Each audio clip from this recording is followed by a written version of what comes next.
This boy never brushed his teeth every day. As a result, his mouth swelled up with a big egg. Even after treatment, the boy still refused to brush his teeth as usual. And he also liked to eat cookies before bed. At this time, two little creatures set their sights on him. They snuck into his mouth while the boy was sleeping, because they had their eyes on the cookie crumbs between the boy's teeth. To have food every day, they decided to settle in the boy's mouth. With the seamless cooperation of the two little guys, a big hole was instantly carved out of the boy's healthy tooth. As they continued their destruction, the boy began to feel pain, but he didn't realize the seriousness of the problem and still only washed his face every day without brushing his teeth. And the little snacks he ate just provided an endless supply of food for Red and Blue. As a result, they got fatter and fatter. The original small room obviously couldn't contain them anymore, so they started frantically drilling teeth again. To live more comfortably in the future, they decided to carve out a palace in the boy's tooth. After continuous effort, they finally realized their dream. However, the boy was still completely unaware and still ate cookies every night before bed. The two guys who were full and bored became increasingly crazy. They carved out an amusement park on the boy's tooth. Only this time they had a little accident. While playing happily, the slide suddenly broke. The moment they fell, an excruciating pain instantly swept through the boy's entire body.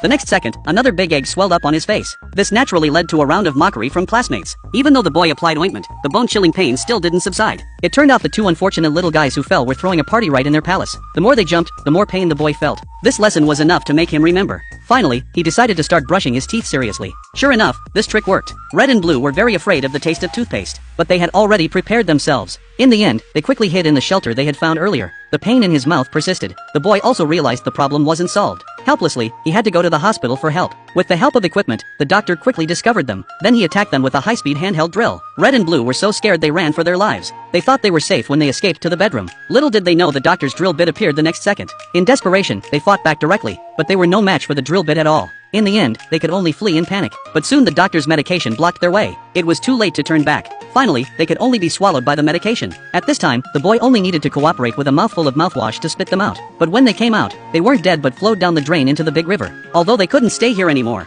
they could look for the next child who didn't like to brush their teeth. To prevent them from making a comeback, the boy brushed his teeth carefully every day from then on. Now even when eating cold ice cream, his teeth no longer hurt. He could finally play happily with his classmates again. Without the interference of toothache, the boy's athletic abilities became even stronger.